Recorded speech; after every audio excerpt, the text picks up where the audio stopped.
Kag sa numero 1 sa mga balita, subong adlaw.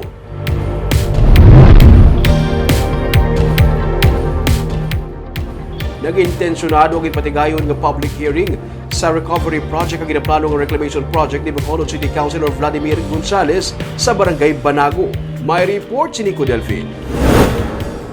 Nangin mataway ang imbokada sa public hearing sa tunga sa mga residente kag barangay opisyales sa Barangay Banago kaupod man ang mga city officials ng syudad sa Bacolod.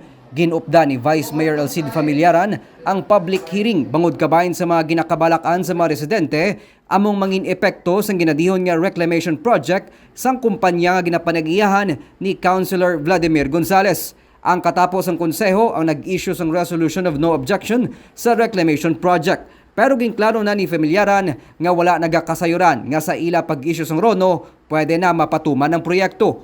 Wala issue mo ang recovery sa iyang property at ang RONO applyan niya sa iyang plano mag-reclaim sa 247 hektaryas. So may reklamo dito, ang ilang council, naging dapat, na bin-take up pag-apol, bin-accept ng kolektiba ni Councilor Calistino, matawagin siya sa pagpililipot, pag-istorya, sa ninyo mga pangduwa-duwa at palapunta. Ginsiling naman ni Gonzales nga wala pa masuguran ang reclamation project samtang ginihikot pa sa Bacolod Reclamation Gateway Corporation ang mga kinahanglan nga permit. Ang iya ginsuguran amo lang ang recovery project o kunang pagtambak sang duta sa iya ginapanagihan nga propiedad nga yara sa kilid sang baybay sa Purok Bayanihan. Ining wala pa sang RONO halin sa barangay kag kabahin man sa mga ginareklamo sang mga residente sa lugar. Ang pangabay dito sa Pumuloyo, ang property ko dira sa Purok Bayanihan, gusto ko na siya abrihan para makalusot dira ang sigida ang tubig. Unfortunately, damo dira balay.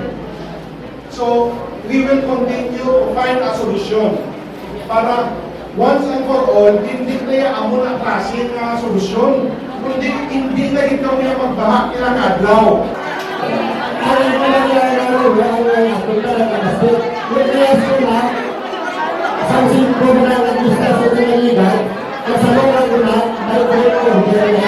Sa mga public hearing, naungkat man ang mga problema sa mga residente nga nawadan sang ilistaran tugas ang demolition nga epekto sang ginpatuman nga development project sa Barangay Banago sang nagligad nga tinuig.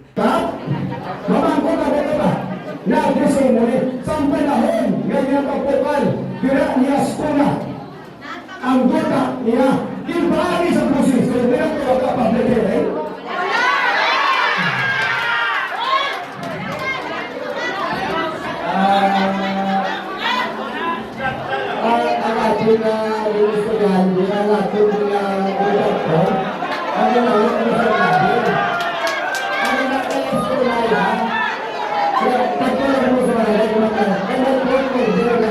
Nag-inagaway pa sang mikropono, tubtob nga nagkatensyon, sang gintuyo nga tapuso na sang barangay ang hiring.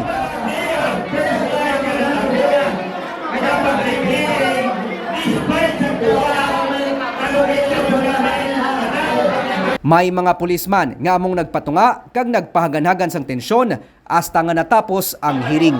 Nico Delfin para sa DG Cast Negros.